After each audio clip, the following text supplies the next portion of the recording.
Quiet history behind Chicago endurance on open ground. Chicago lives with the wind in the same way it lives with time. It does not treat it as a sign or a metaphor. The wind is simply present, part of the city's daily mechanics, something people dress for and move against. On many mornings, it is felt before it is consciously noticed. A pause at the doorway, a tighter grip on a coat. The day begins with adjustment rather than announcement. The ground beneath the city once required similar attention. Long before steel and pavement, this was unstable land. Marshes, shallow waters, soil that refused firmness. Early movement through this place was slow and uncertain. Paths shifted. Foundations demanded patience. From the beginning, living here meant accepting that nothing would hold unless effort was renewed. When settlement followed, this condition did not disappear. It was absorbed. Chicago grew with an understanding that stability was constructed, not inherited. Streets, railways, and later entire districts were laid with a practical awareness of resistance. The city did not expect cooperation from its environment. It learned how to work around it. Chicago became a point of convergence. Water routes met rail lines, goods passed through. People arrived because the city functioned. It offered work before it offered identity. This shaped the tone of everyday life. Arrival carried no ceremony. You came because there was something to do, and you stayed if you could endure it. Work settled into routine, not as spectacle, but as repetition. The sound of labor blended into the city's atmosphere. Time was divided into shifts, days into measurable output. Ambition expressed itself through persistence. To remain mattered more than to be noticed. As the city expanded, scale became unavoidable. Buildings rose with an emphasis on capacity and strength. Streets widened to allow movement rather than pause. Growth followed necessity, not elegance. Chicago's form reflected its priorities. It valued structures that could hold weight, both literal and figurative. Then came interruption. Fire stripped the city of its assumed continuity. What followed was not emotional display, but recalibration. Chicago rebuilt by reinforcing what had failed. Materials changed, plans sharpened. Confidence returned quietly, shaped by experience rather than optimism. The city learned that loss could be absorbed without surrender. Much of this rebuilding rested on unnamed labor. Generations of workers contributed without leaving individual signatures. Their presence remains embedded in neighborhoods, in habits passed down rather than recorded. Community formed through shared routine, familiar routes, recognized faces, a sense of belonging grounded in repetition. Seasonal hardship reinforced this character. Winter arrived each year as a reminder of limits. Movement slowed. Infrastructure was tested. The city responded not with complaint, but with preparation. Life continued with altered expectations. Endurance became collective, practiced without commentary. Change in Chicago unfolded through accumulation rather than rupture. Industries shifted, neighborhoods evolved. Older structures adapted to new uses. The city did not insist on preserving everything, nor did it erase indiscriminately. It carried forward what could still function. Time layered itself quietly across the landscape. History here does not announce itself. It settles. You feel it in the density of construction, in the seriousness of space. Chicago does not invite reverie. It invites participation. The past is present not as memory, but as structure. Optimism exists, but it is restrained. Hope is built from familiarity with effort rather than belief in transformation. Confidence grows from having endured before. The city assumes continuity only after it has been proven. The wind continues to pass through Chicago as it always has. It moves along the lake, through streets, around people on their way to something necessary. The city remains grounded in a steady awareness. Endurance, practiced daily, remains its quiet definition. Marshland beginnings. Before streets imposed direction and buildings suggested permanence, this place existed in fragments. Water pooled where land hesitated. Grasses bent under their own weight. Footing changed with each step. The area that would become Chicago was not empty, but it was undecided. It offered no clear center, no natural invitation to settle. Living here required reading the ground carefully and accepting that it might not agree. Movement came first, not residence. Paths followed water rather than intention. Canoes, trails, temporary crossings. The landscape encouraged passing through more than staying. Even early presence felt provisional. Camps adjusted to seasons. Structures remained light, ready to be abandoned. The land taught impermanence long before the city learned to resist it. Water shaped habit. It dictated where people could travel and where they could rest. It interrupted plans quietly, without warning or apology. Marshland does not declare itself dangerous. It simply absorbs effort. Progress slowed not by obstruction, but by uncertainty. Every decision carried the question of whether the ground would hold. When settlement was attempted, it required negotiation rather than conquest. Draining, filling, reinforcing. Each improvement was incremental. The land did not yield suddenly. It responded gradually, testing patience. Early builders learned to think in layers. What lay beneath mattered as much as what stood above. This relationship with the ground shaped the city's earliest instincts. Chicago did not grow from a sense of natural order. It grew from correction. Streets were planned to impose direction where none existed. Infrastructure worked constantly to counter what the land would otherwise become. Maintenance was not optional. It was foundational. The memory of instability never fully disappeared. Even as the city expanded, it remained alert to what lay beneath. Foundations were engineered with care. Systems were designed to manage water, weight, movement. The city learned to trust what it built, not what it inherited. These early conditions also shaped temperament. The land did not reward confidence, it rewarded attention. Overconfidence led to sinking ground and failed structures. Caution became a quiet virtue. Plans were tested before they were believed. Optimism waited for proof. Communities formed with this awareness embedded. People lived close to one another out of necessity. Cooperation was practical rather than idealistic. Shared labor mattered. Individual ambition found its limits quickly. The environment reminded everyone that progress was collective or fragile. The marsh did not disappear when the city arrived. It was managed, redirected, contained. Its presence remains implied in systems that move unseen. Drainage, pumps, reinforced edges. Much of the city's effort happens below the surface, continuing a conversation that began long before visible settlement. Even today, the ground holds memory. Heavy rain reveals it. Basements flood. Streets collect water where none should remain. These moments are brief reminders. The land has not forgotten its original condition. It simply cooperates most of the time. Chicago's beginnings were not heroic. They were patient. The city did not rise because the land welcomed it. It rose because effort was sustained. Each generation accepted responsibility for stabilizing what could not stabilize itself. This history does not inspire nostalgia. There is little softness in it. Instead, it explains a certain seriousness that persists, a respect for systems, an expectation that things must be managed continuously. Nothing is assumed to stay fixed without attention. Marshland teaches a particular understanding of time. Progress is reversible. Stability is conditional. What holds today may not hold tomorrow without renewal. Chicago absorbed this lesson early. It shaped how the city would later face growth, disaster, and change. The city stands now on ground that appears settled. Streets feel solid, buildings suggest certainty. Yet beneath this surface lies a history of negotiation. The city exists because it learned to work with uncertainty rather than deny it. Marshland beginnings left no monument.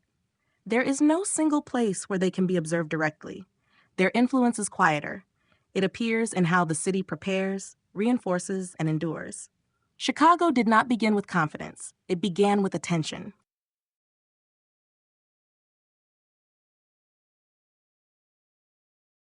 Convergence Chicago did not grow outward from a single center. It gathered itself from movement. People, materials, and tensions arrived from different directions and paused here long enough to overlap.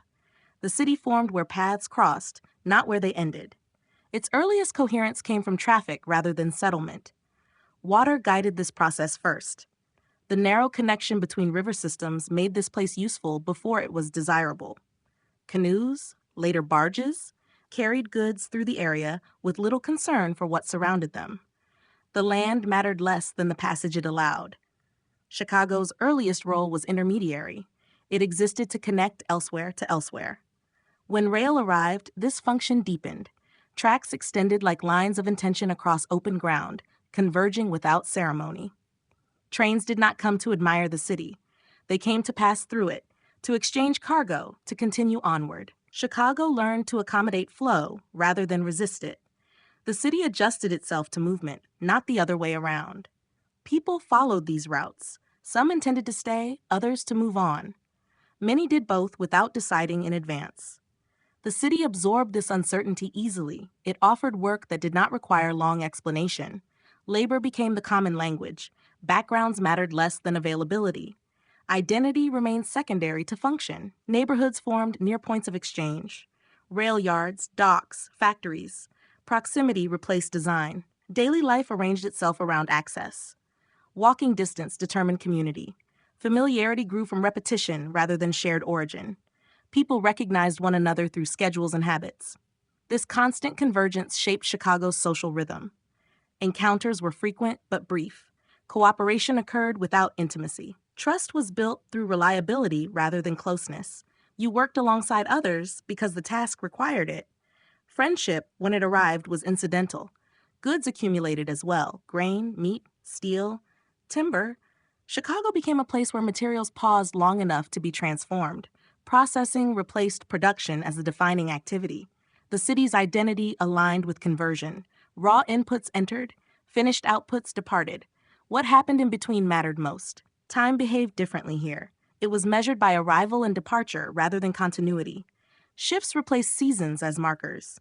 The city remained alert, always anticipating the next movement. Stillness felt temporary. Rest existed, but it did not define the place. Scale followed naturally. To manage convergence, systems expanded. Yards grew, warehouses multiplied. Coordination replaced improvisation. The city learned to think in volume. Efficiency became a shared expectation. Delay was tolerated only briefly. This emphasis on movement affected architecture. Buildings prioritized access and capacity. Loading docks mattered more than facades. Interiors were designed for circulation. Even public spaces reflected this logic. Streets moved people through rather than inviting them to linger. The city's culture absorbed this practicality. Conversations began with purpose. Introductions were brief. Explanations assumed shared urgency. There was little patience for excess language. Clarity mattered. Results mattered. Yet convergence also created tension. Different rhythms collided. Expectations overlapped imperfectly. Inequality became visible in proximity. Wealth and labor met without blending. Boundaries hardened even as movement continued. Chicago responded by organizing itself further. Zoning, schedules, hierarchies. Order became a way to manage density. Systems multiplied. Rules replaced negotiation. The city accepted regulation as a form of stability. Despite this, convergence remained incomplete. People continued to arrive with different intentions. Some stayed, some left, some circled. The city did not insist on resolution. It allowed overlap to persist. Over time, this produced a particular emotional distance. Relationships were functional first. Intimacy followed slowly, if at all. The city did not discourage connection, it simply did not prioritize it. What emerged was a place comfortable with coexistence. Difference was normal. Shared purpose substituted for shared belief. Chicago did not require agreement to function. It required participation. Even now, the city operates as a meeting point. Highways, rail, air routes converge above and below. Movement remains constant. People continue to arrive carrying expectations shaped elsewhere.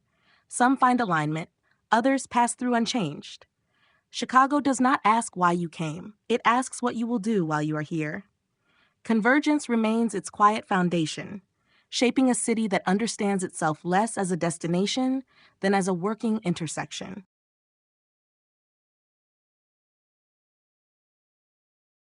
Industry as rhythm industry in Chicago did not arrive as an event. It settled gradually, shaping time before it shaped identity. Work established the city's daily pulse long before culture attempted to interpret it.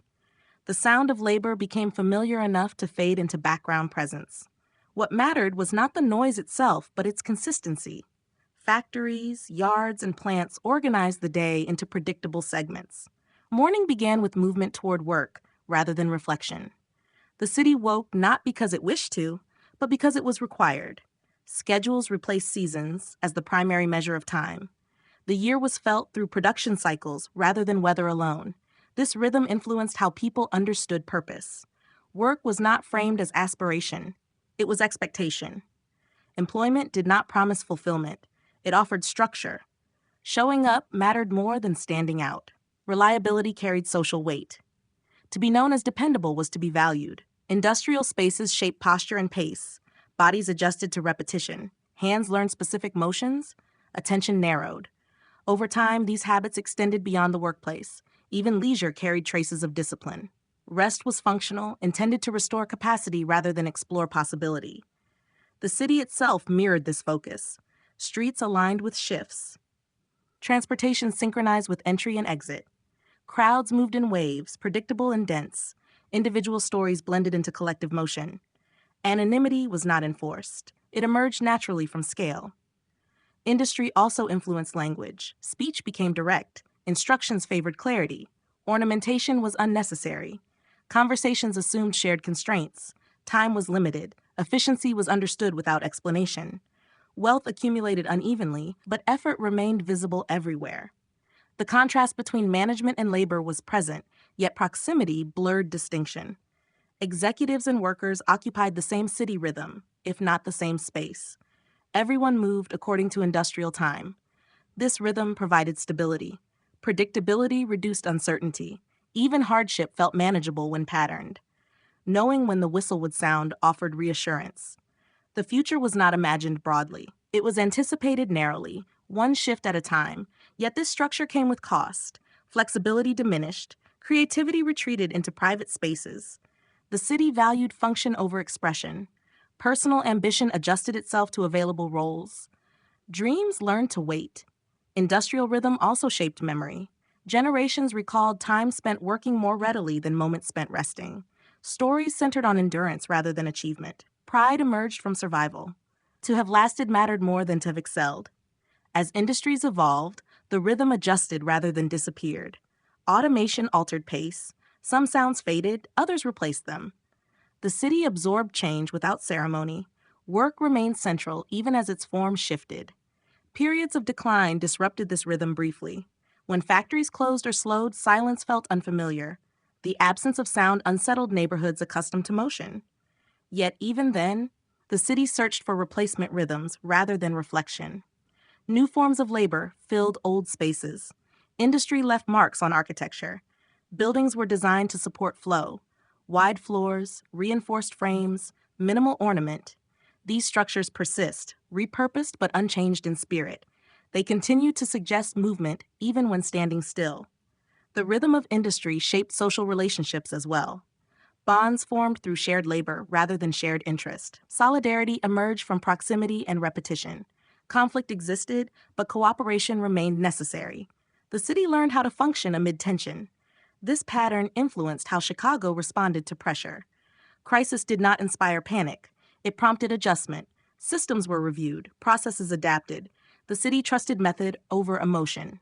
Even now, long after many original industries have transformed, the rhythm persists. The city still moves with purpose. Mornings carry urgency. Evenings suggest recovery rather than release. Time remains something to be used carefully. Industry in Chicago was never merely economic. It became temporal. It taught the city how to move, how to wait, how to persist. This rhythm does not demand admiration. It continues quietly, shaping lives without announcing itself.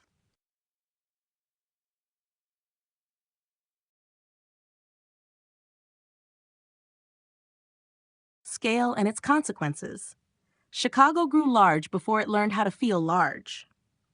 Expansion arrived through necessity rather than ambition. Systems increased in size because they had to accommodate movement, labor, and volume.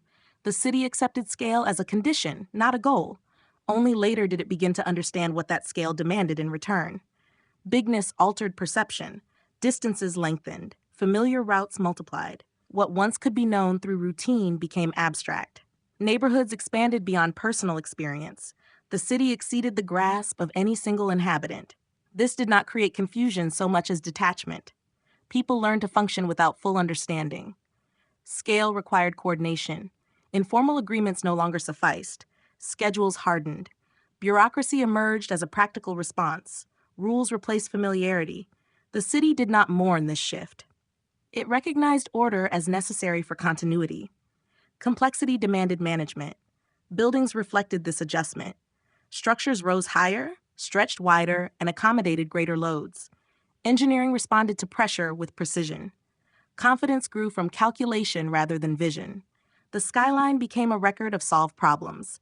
Each addition confirmed that the city could carry more weight, yet scale also diluted presence. Individual effort mattered less visibly. Contribution blended into total output.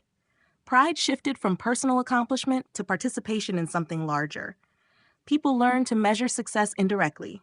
If the system functioned, effort had been worthwhile. Crowds altered social behavior. Encounters became brief. Recognition narrowed to immediate circles. The city did not encourage intimacy beyond necessity. Anonymity emerged as protection rather than loss. Privacy became possible through obscurity. Movement intensified. Transit systems expanded. Commuting consumed attention. Time was partitioned carefully. The city's size demanded planning even for simple actions. Spontaneity receded. Intention replaced impulse. Scale also produced imbalance. Access varied by location. Resources concentrated unevenly. Some areas absorbed growth while others bore neglect. Distance amplified inequality. The city did not hide this.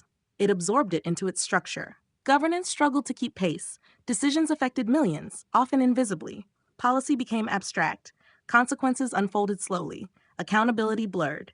The city continued regardless, propelled by momentum rather than agreement. Emotionally, scale encouraged restraint. Strong reactions felt impractical. Survival required focus. The city learned to process events through systems rather than sentiment. Recovery followed procedure. Memory became distributed across institutions rather than individuals. Cultural expression adjusted accordingly. Large gestures felt out of place. Modesty aligned better with scale. Chicago developed a preference for understatement. Excess emotion appeared inefficient. Calm persistence suited the environment. Despite this, the city did not lose cohesion. Shared experience persisted through rhythm and routine. People recognized the pattern even if they could not see the whole. Belonging came from participation rather than comprehension. Architecture continued to shape experience. Wide streets diminished enclosure. Tall buildings reduced orientation. The city offered no single vantage point. Perspective remained partial. Understanding became localized. Scale influenced expectation. Change occurred gradually. Sudden transformation felt disruptive. The city preferred adjustment over reinvention. Large systems resisted rapid shifts. Stability became a virtue born of necessity. Yet scale also enabled resilience. Redundancy protected function. When one part failed, others compensated. The city absorbed shocks with limited interruption. Continuity mattered more than speed. Over time, inhabitants adapted internally. They carried smaller maps. Personal geographies replaced comprehensive ones. The city existed as a network of known segments rather than a unified whole. This was not fragmentation. It was accommodation. Scale did not inspire awe here. It demanded discipline. Chicago learned to live inside largeness without dramatizing it. The city's size became background rather than spectacle. What remains is a place accustomed to consequence. Growth brought responsibility. Bigness required care. The city continues to manage what it has become, aware that scale, once accepted, cannot be undone. Lines that hardened Chicago learned early to draw lines. At first, these were practical. Tracks divided space to keep movement efficient. Rivers and roads separated functions. Zoning clarified purpose. Boundaries emerged as tools rather than statements. Over time, they acquired weight. Neighborhoods organized themselves around work and access. Proximity to factories, rail yards, and docks shaped daily life. Distance from these centers offered quiet but reduced opportunity. Gradually, patterns settled. Familiar routes became expectations. The city learned where people belonged without ever saying it aloud. As populations grew, lines thickened. Language, custom, income, and color aligned with geography. What began as convenience turned into separation. The city did not invent difference. It arranged it. Streets that once connected became markers. Crossing them required intention. These divisions did not announce themselves. They were absorbed into routine. People learned which areas felt comfortable and which did not. Navigation became emotional as well as physical. The city taught its inhabitants how to read space quickly. Institutions reinforced these patterns. Schools reflected neighborhoods. Services followed population density. Investment clustered. Absence repeated itself. Over time, inequality became structural rather than incidental. The lines grew less visible and more durable. Workplace proximity sometimes softened separation. Shared labor created temporary overlap. Yet even here, hierarchy persisted. Jobs differed. Advancement followed familiar paths. Opportunity traveled unevenly across the same city. Housing fixed many of these divisions. Ownership and access hardened boundaries further. Movement slowed. Generations remained in place not out of loyalty but limitation. The city aged unevenly. Some areas accumulated stability. Others accumulated neglect. These hardened lines influenced perception. People spoke of the city in fragments. This side, that side. Neighborhood names replaced the whole. Identity became local. The city existed as a collection of territories rather than a shared space. Attempts to soften boundaries arrived periodically. Infrastructure projects promised connection. Policy aimed at balance. Progress occurred in increments. Resistance followed quietly. The city adjusted without transforming. Public spaces offered limited relief. Parks, transit, events created momentary mixing, yet routines reasserted themselves quickly. Temporary overlap did not dissolve long-standing patterns. Lines reformed as people returned home. These divisions shaped memory. Stories passed down carried warnings and instructions. Where to go, where to avoid. Safety and belonging were taught through geography. The city's map was learned emotionally before it was understood spatially. Hardened lines also shaped trust. Familiarity stayed close. Suspicion traveled outward. The city became navigable through assumption. This efficiency carried cost. Curiosity narrowed. Encounter diminished. Yet these lines were never absolute. Lives crossed them daily. Work, necessity, chance produced contact. The city functioned because movement continued despite separation. Complete isolation was impossible. The lines restricted rather than stopped. Over time, awareness of these boundaries increased. The city began to speak of them openly. Recognition did not erase them. It added language. Understanding followed slowly. Change required patience equal to that which formed the divisions. Chicago carries these lines without dramatizing them. They are part of its structure, like beams within a building. Removing them would require re-engineering, not erasure. The city knows this instinctively. Despite hardness, flexibility remains at the edges. Individuals cross, adapt, reconfigure their personal maps. Small shifts accumulate quietly. The city changes less through declaration than through movement. Lines that harden do not define Chicago entirely. They shape how it functions. They explain tension without exhausting possibility. The city continues to live with its boundaries, aware that they were built, and therefore, slowly, can be altered. Chicago does not pretend unity where none exists. It persists through negotiated distance. In this, the city reveals both its limitation and its endurance.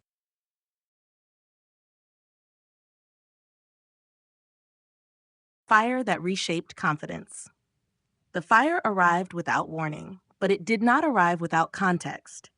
Chicago had already learned how fragile certainty could be. Buildings stood close, materials favored speed over endurance, and growth had outpaced caution. When flames spread, they moved through habits as much as through streets. What burned was not only wood and brick, but assumption. In the days that followed, the city did not linger in shock. Loss was too extensive for disbelief. Streets lay open, familiar landmarks vanished. What remained was space, quiet, and the immediate requirement to decide what came next. Confidence did not disappear. It recalibrated. Rebuilding began with attention. Materials were reconsidered, methods reviewed. The city did not seek to recreate what had existed. It aimed to improve what had failed.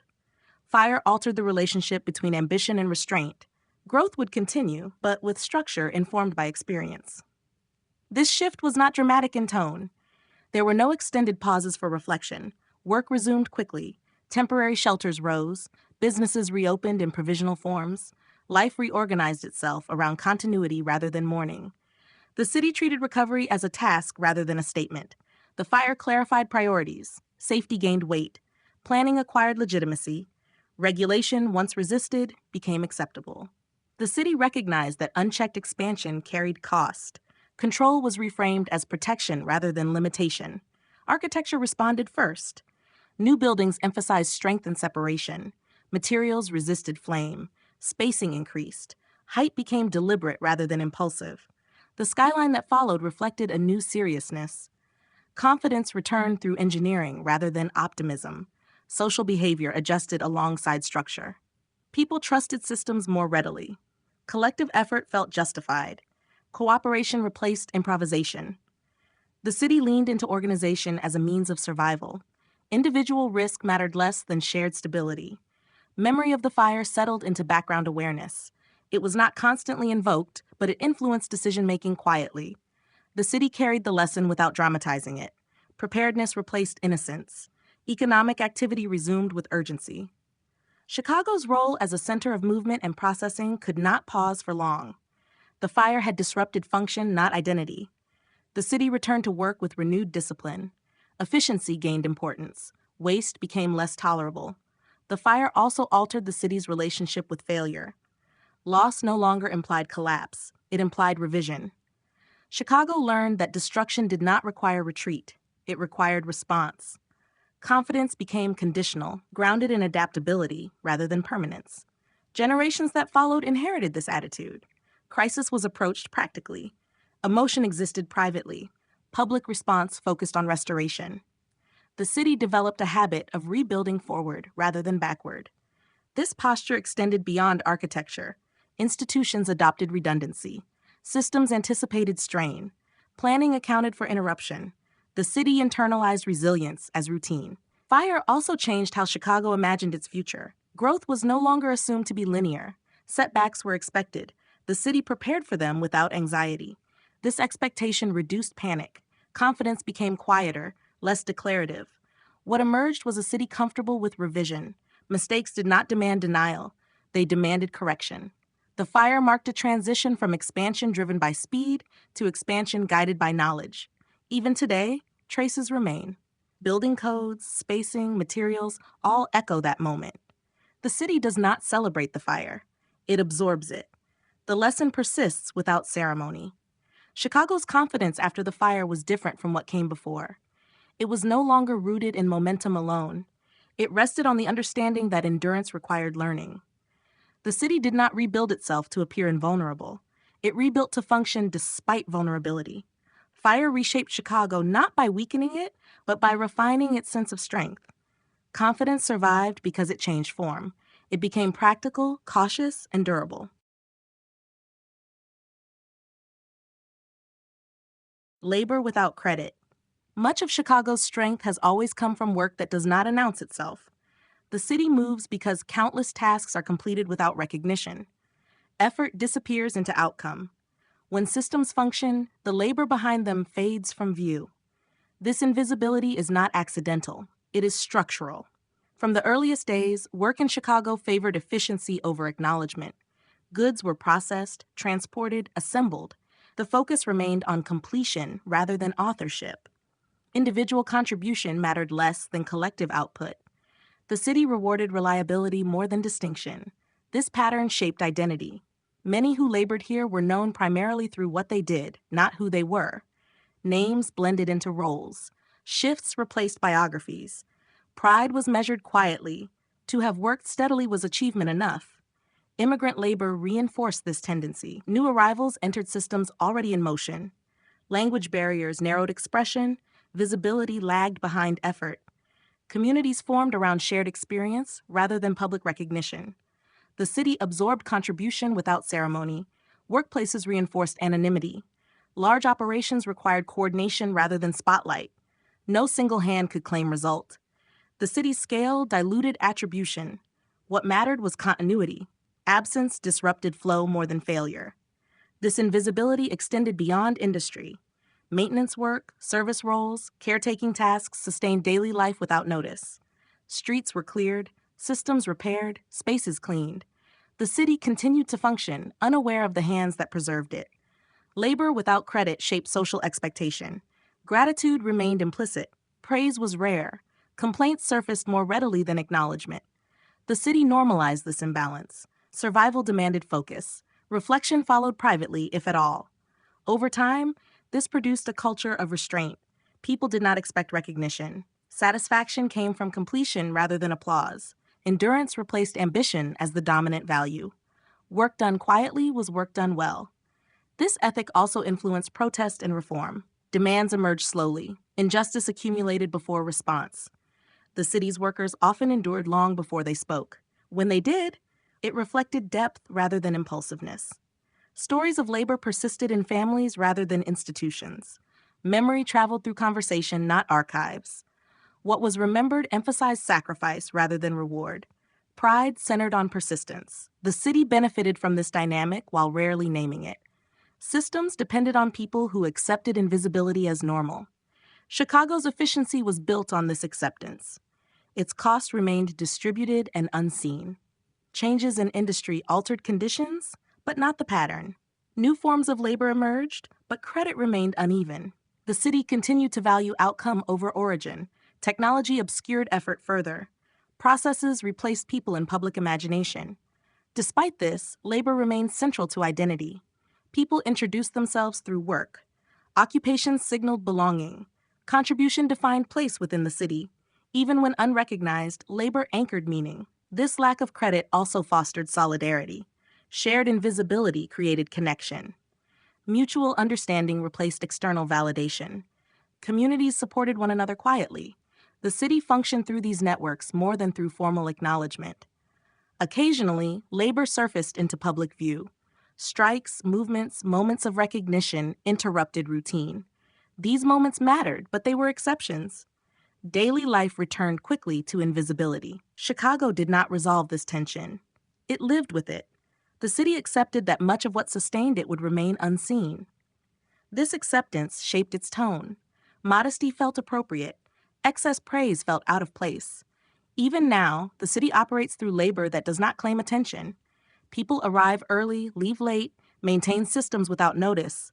Chicago does not stop to thank them collectively. It continues. Labor without credit remains one of the city's quiet foundations. It explains its steadiness, its seriousness, and its endurance. The city stands not because it celebrates work, but because work persists regardless of celebration. Strength and structure, Chicago learned to trust structure before it trusted vision.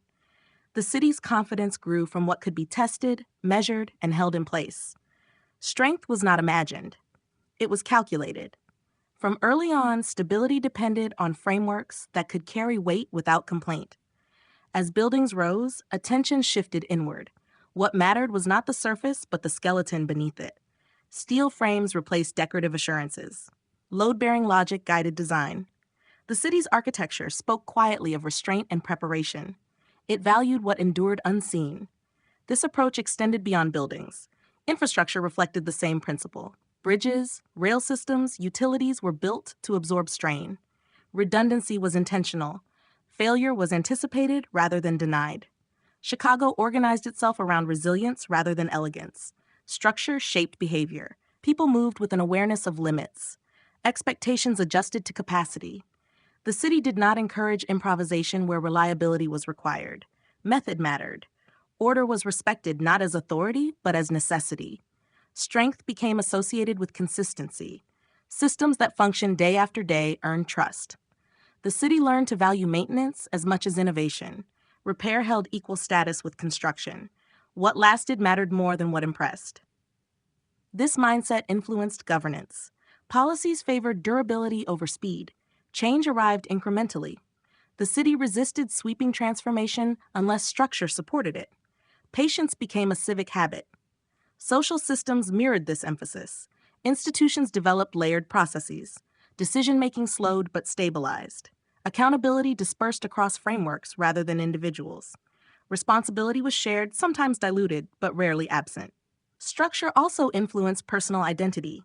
People found security in predictable systems. Routine offered reassurance. The city's rhythm reinforced this preference. Stability felt earned, not gifted. Even moments of ambition were tempered by structural awareness. Chicago did not chase novelty without reinforcement. New ideas were tested against existing frameworks. Integration mattered more than disruption. The skyline itself became a visual record of this philosophy. Each addition reflected confidence in calculation. Height followed capability. The city rose not because it desired spectacle, but because it could sustain it. This reliance on structure reduced vulnerability. When pressure arrived, systems absorbed it. Shock traveled through layers, losing force.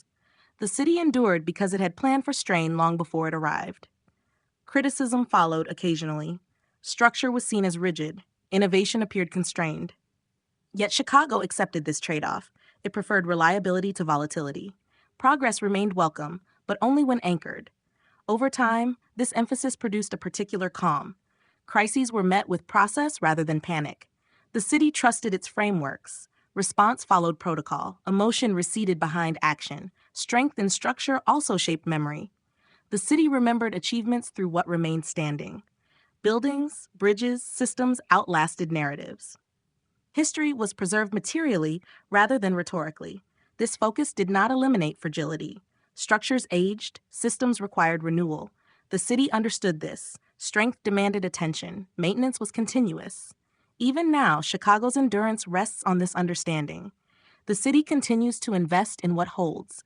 It reinforces rather than replaces when possible. Confidence remains grounded. Strength here is quiet. It does not announce itself through display. It exists in beams, foundations, networks. Chicago stands because it built itself to bear weight and accepted the responsibility that came with it.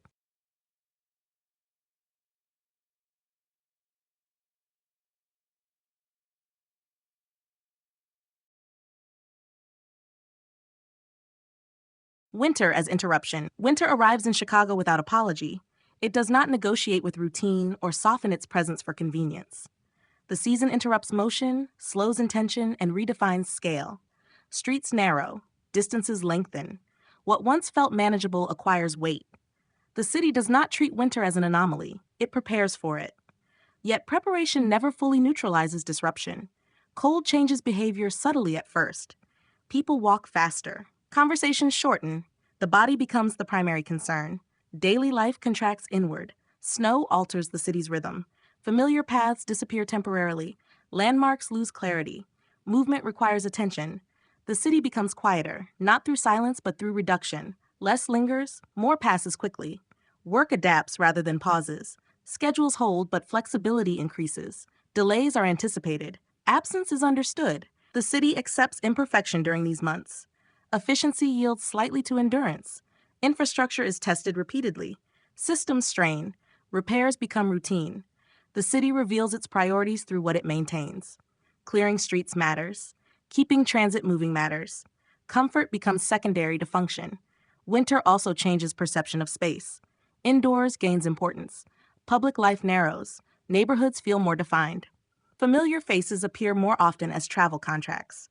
The city becomes temporarily local. This season exposes inequality. Shelter matters more. Heat becomes critical. Resources reveal uneven distribution. Winter does not create disparity. It makes it visible. The city responds unevenly, constrained by structure. Emotion adjusts quietly. Expectations lower. Ambition slows. Reflection becomes more accessible. Winter enforces patience. Plans stretch. Outcomes wait. The lake changes character. Movement stops at its edge. Wind intensifies. The city turns away slightly, acknowledging force it cannot influence. Nature asserts presence without conflict. Winter's interruption extends to sound. Machinery dampens. Voices soften. The city's constant motion loses some of its urgency. Time feels thicker. Days move slower despite unchanged hours. Memory behaves differently in winter. The season compresses experience. Weeks blur. Routine dominates. The city enters a holding pattern. Despite this, life continues. People adapt without ceremony. Clothing thickens. Routes adjust. Habits shift. The city does not dramatize survival. It practices it. Winter teaches restraint. Excess becomes impractical. Simplicity prevails. The city's preference for function over display feels appropriate. Endurance aligns with necessity. This season also reinforces solidarity. Shared hardship produces brief acknowledgments. Small kindnesses surface. Assistance becomes practical rather than symbolic. The city recognizes need without commentary. As winter progresses, resilience settles in. The city accepts interruption as temporary but recurring. It does not expect relief until it arrives. Waiting becomes skill. When thaw begins, it is gradual. Transition lacks ceremony. Life expands outward again. Movement resumes. Memory of interruption fades quickly. The city does not linger on difficulty once it passes. Winter leaves no monument. Its influence is internal. It shapes habit, expectation, and perspective. Chicago carries this lesson each year. The city understands that interruption is part of continuity. Winter does not threaten identity. It clarifies it. Chicago remains itself through adjustment, proving endurance not by resistance, but by adaptation.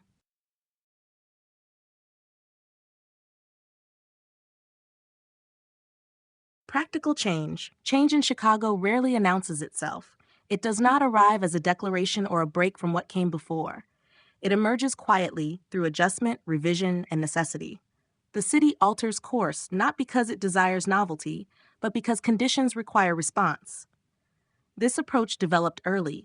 Instability of land, cycles of industry, seasonal interruption all taught the city to treat change as routine rather than disruption.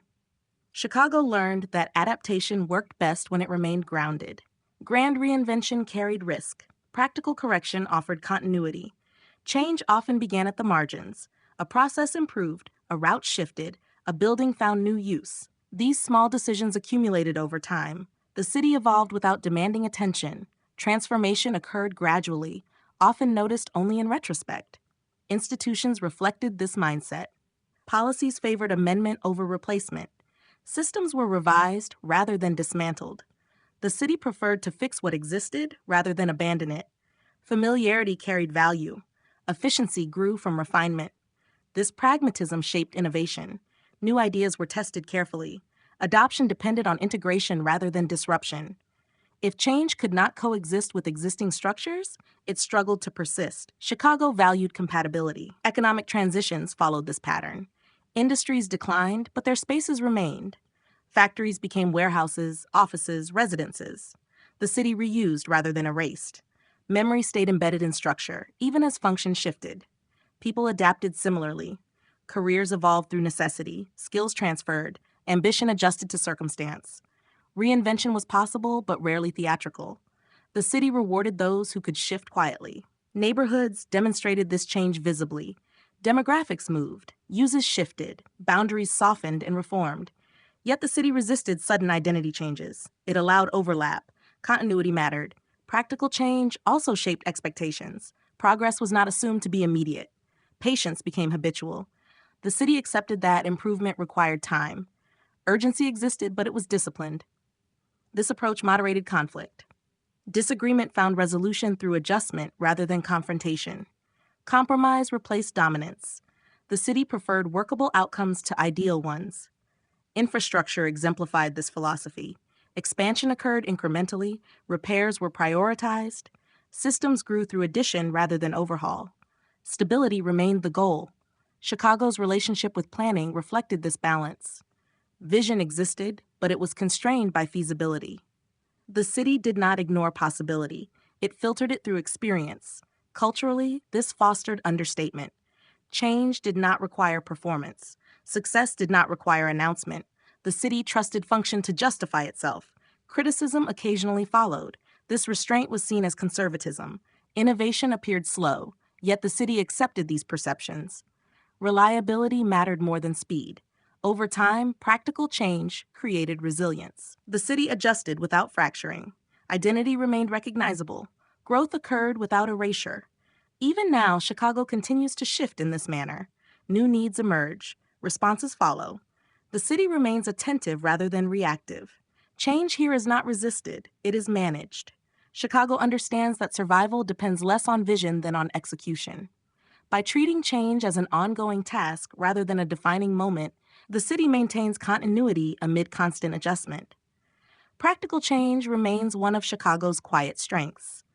It explains how the city moves forward without losing itself, adapting steadily, without spectacle, through necessity and care.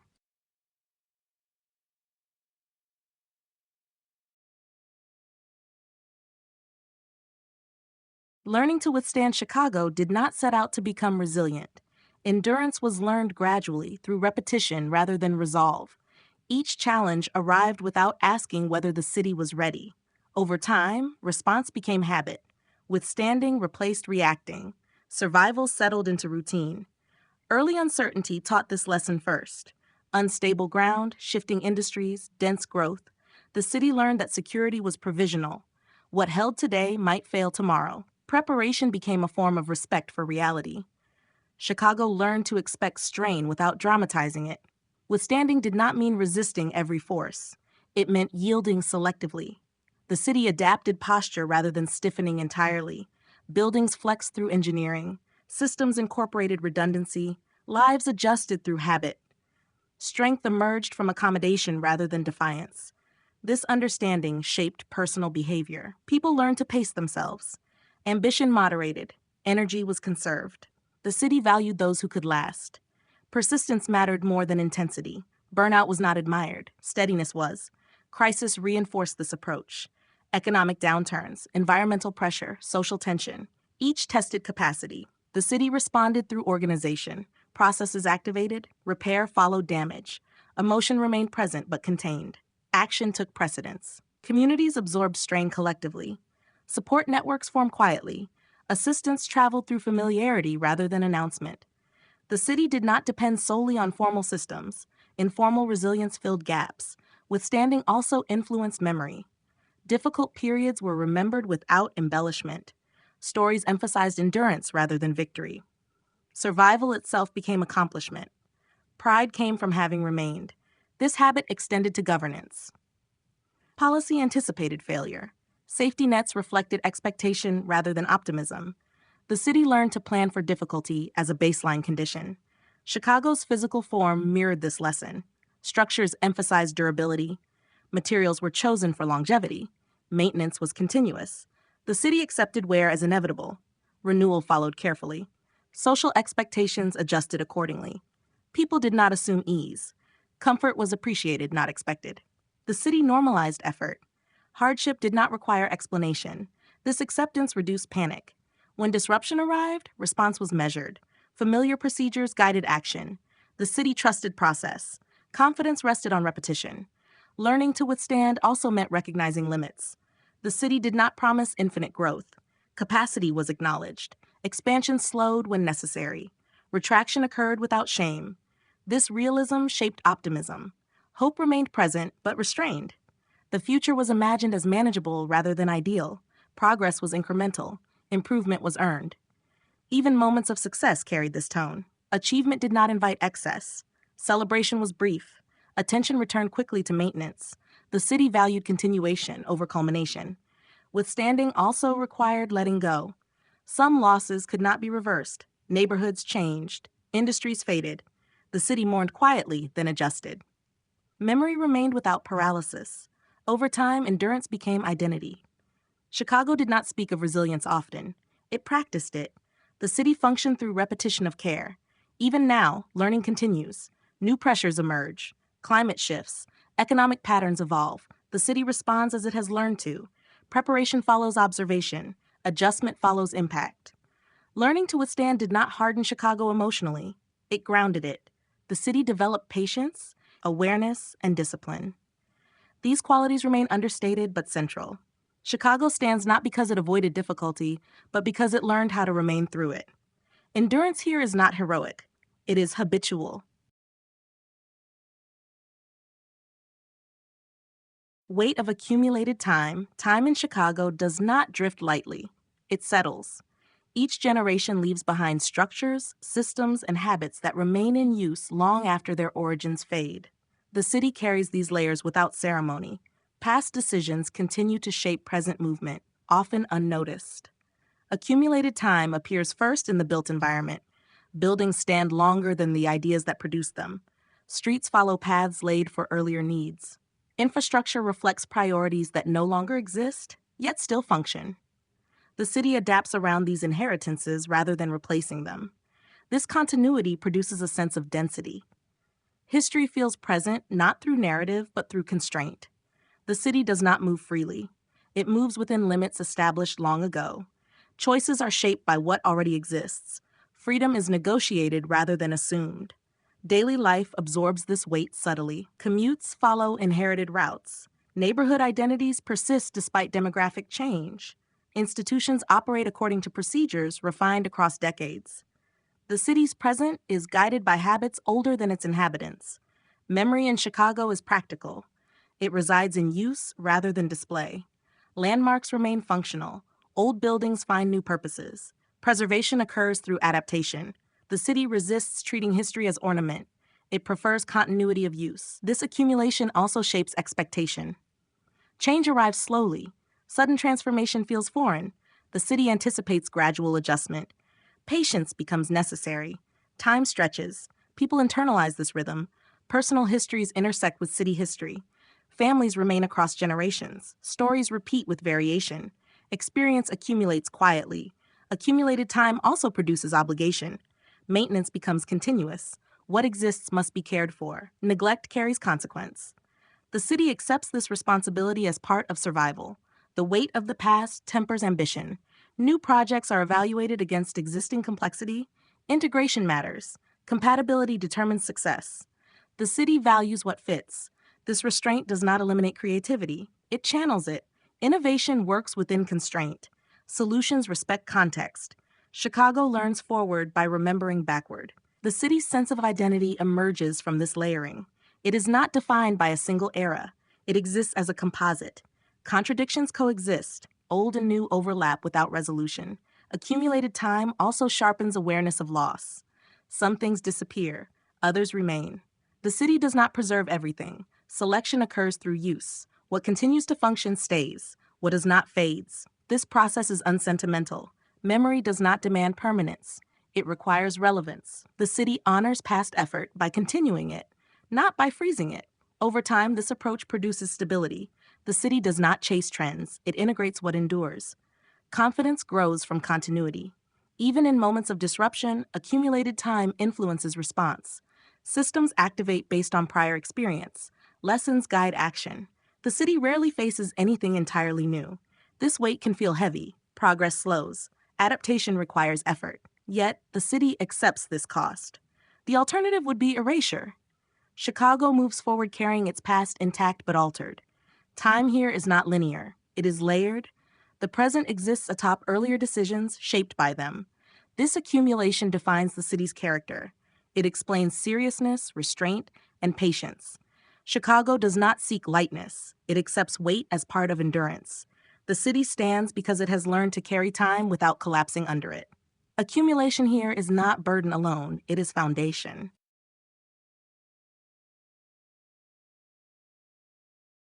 Cautious optimism. Chicago does not greet the future with open arms. It approaches it carefully, measuring distance before stepping forward. Optimism exists here, but it is tempered by experience. Hope has learned to move slowly. This caution was not inherited from fear. It was learned through repetition. The city has seen cycles rise and fall. Prosperity arrived, retreated, and returned altered. Each time, expectations adjusted. Confidence survived by becoming selective. People here plan with awareness.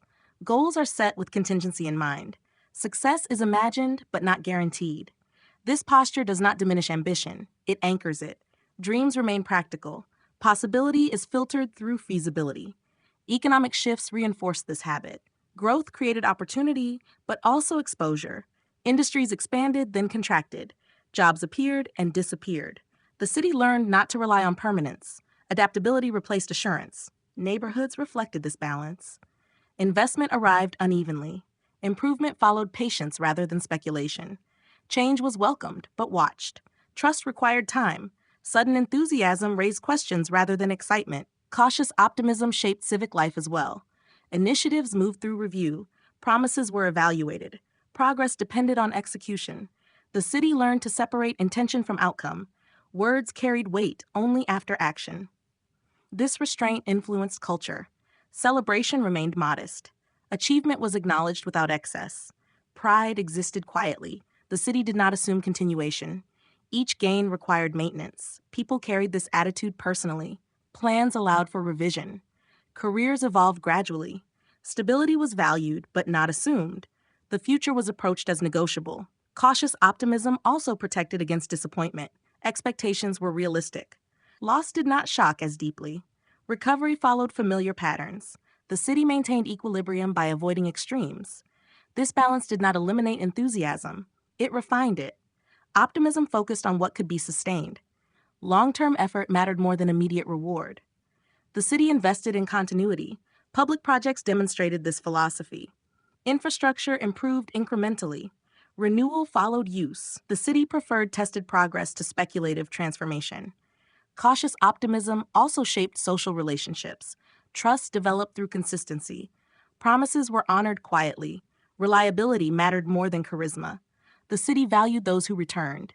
Even during moments of renewal, restraint remained. Growth was welcomed cautiously. Capacity was evaluated. The city resisted excess. Memory tempered momentum. This attitude influenced how the city faced uncertainty. Challenges were acknowledged without dramatization. Response followed assessment. Panic found little space. Familiar systems guided action. Cautious optimism became a shared language. People understood one another's expectations implicitly. The city moved together through measured anticipation. Over time, this approach fostered resilience. Setbacks were absorbed. Progress continued. Identity remained stable. The city neither rushed nor retreated. Chicago's optimism does not sparkle. It endures. It rests on experience rather than belief. The future is approached with preparation, not assumption. This posture may appear reserved, but it sustains momentum. The city continues to grow, change, and adapt without losing balance.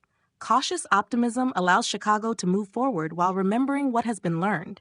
It keeps hope grounded. It preserves continuity. The city does not promise the future. It prepares for it.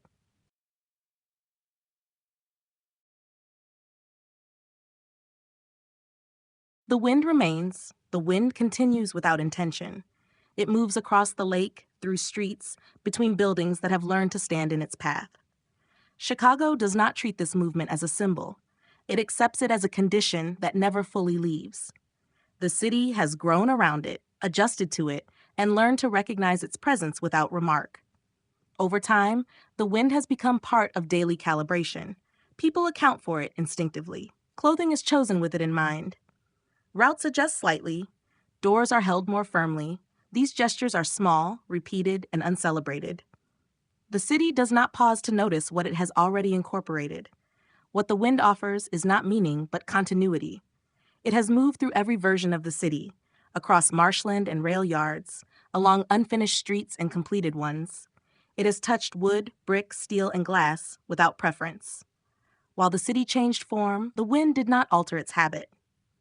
This persistence mirrors the city's own. Chicago has learned that what endures does not require emphasis. Strength appears through repetition. The wind's presence is felt most when resisted, less when accepted. The city learned this early. It does not push back unnecessarily. It allows movement to pass through. The wind also erases illusion. It strips away ease. It reminds inhabitants that conditions exist beyond design.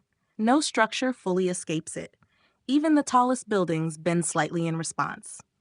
This acknowledgement of force without confrontation has shaped the city's temperament.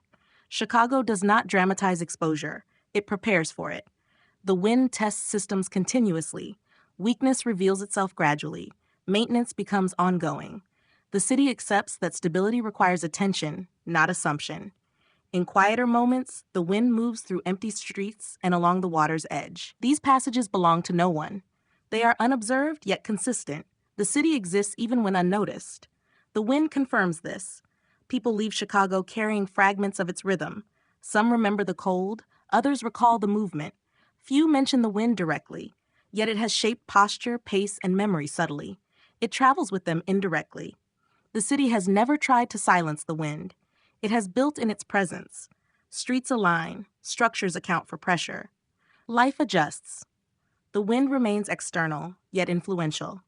As time accumulates, the wind connects eras. It has brushed against early laborers and late commuters alike. It does not distinguish between arrival and departure. It moves continuously, indifferent to schedule. Chicago understands this indifference. It has learned not to require affirmation from what surrounds it. The city stands because it has accepted conditions without demanding explanation. The wind remains because it was never invited and never dismissed. It persists because it belongs to no moment. Chicago continues in much the same way. It does not announce itself. It endures. In the end, what defines the city is not what has changed, but what has continued. The wind, passing through without pause, reflects a place that learned to live within movement rather than against it. Chicago does not claim permanence. It practices continuity. The wind remains, and so does the city, moving forward quietly, shaped by forces it has learned to carry.